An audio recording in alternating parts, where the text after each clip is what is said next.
સુરત ગ્રામ્ય જિલ્લામાં ગઈકાલથી જ ખૂબ ભારે માત્રામાં વરસાદ પડી રહ્યો છે. આના કારણે ઘણી બધી જગ્યાએ પૂર જે છે, નદીઓમાં પૂર આવેલા છે. અમુક જગ્યાએ રસ્તાઓ ઓવરટેપિંગ થવાના કારણે માર્ગ વ્યવહારો ગ્રામ્ય વિસ્તારમાં બંધ કરવામાં આવેલા છે. આવા જે માર્ગો બંધ છે ત્યાં યોગ્ય પોલીસ બંદોબસ્ત રાખવામાં આવ્યો છે.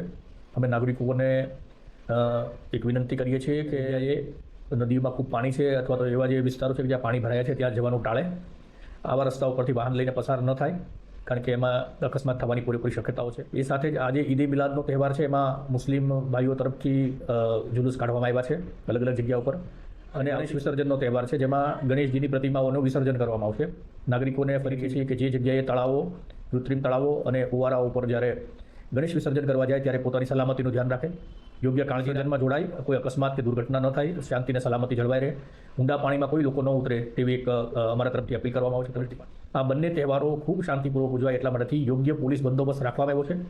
પોલીસની જ્યારે પણ કોઈ જરૂરિયાત પડે તો 112 નંબર ઉપર કોલ કરવાથી પોલીસની ત્વરિત મદદ મળી જશે અને લોકો શાંતિ અને સુરક્ષાથી આ બંને તહેવારો ઉજવે તેવી અપીલ કરવામાં આવે છે.